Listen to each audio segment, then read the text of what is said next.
you tied it in with spring practice because as you know, the transfer portal giveth and the transfer portal taketh. We did lose a lot of key pieces at key positions. One that we're going to talk about is running back, and Marshawn Lloyd, who went to Southern Cal. We don't call them USC down here. He went to Southern Cal, and Lavoisier Carroll had a medical retirement. And we also lost a few other running backs as well. And there's been talk of Dakereon Joyner, the fifth-year senior, who has one more year of eligibility.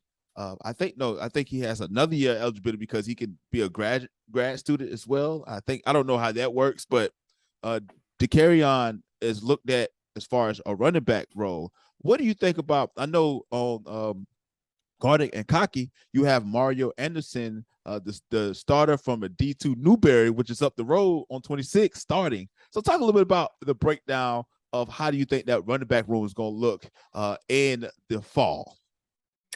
Yeah, it's honestly, it's going to be kind of a wild ride from spring practice to the fall, especially at that position in particular. You know, Dakereon Joyner, you mentioned, he's actually going to be a sixth-year senior. You know, combining red shirts and then the COVID year, players were granted an extra year. So Dakereon will be in his sixth year in garnet and black, and he's going to factor in, man. And since I wrote the article predicting the depth chart, I guess that was probably 2 or 3 weeks ago. I honestly, at this point, think Dakereon Joyner might be the week 1 starting running back for this team. And I don't think that necessarily means he's going to be the back that gets the most carries on the team for the season. I don't necessarily think that means he's going to be the team's best running back. But I think what is needed is a player who knows what they're doing. And I think a sixth-year player, even though he's never actually played the position before, I think a sixth-year player in Dakereon Joyner will be able to adapt. I think he'll be able to learn what needs to be done. And you've got to have a guy who can pass block.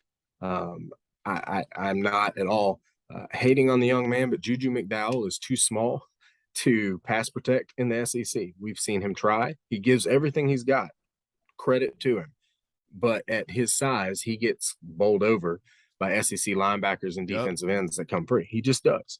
And Mario Anderson has never done it at this level before. So we don't know. He's definitely got the size. I know he's just 5'9", but he's also 215 pounds. And so he's got some thickness. He's got some size. But losing Marshawn Lloyd, who would have been the clear starter from last season, losing Rashad Amos, who was a guy who was not who hadn't seen a ton of action, but had always been one that you'd heard about performing well at practice. You lose him, and then you lose Lavoisier Carroll, who might have been the most talented running back on the roster, not named Marshawn Lloyd. You lose him to his medical situation, and all of a sudden you're like, we don't have any running backs. Raheem Bell, who filled in at running back last year, he's gone. So you're looking at Juju McDowell as the only running back on the roster who has any experience at this level. Dante Miller is a guy who played at Columbia, not in Columbia like he does now, but played at Columbia in the Ivy League. But they're not even sure he's going to receive his last year of eligibility. He's still appealing with the NCAA. So we don't know if he's a guy that will be able to help out or not. So the Gamecocks are in a position where, honestly, they're probably still going to be looking at the transfer portal for a running back when the portal reopens after spring practice. But it's difficult to come in that late and then to start.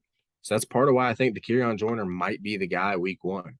And I think he'll play a lot of different roles for this team. I don't think he's going to be a superstar in terms of production, but I think he's going to be a useful and very important piece. And in the beginning of the year, I think that role is going to be holding it down at running back while Mario Anderson and any potential transfer portal backs get ready.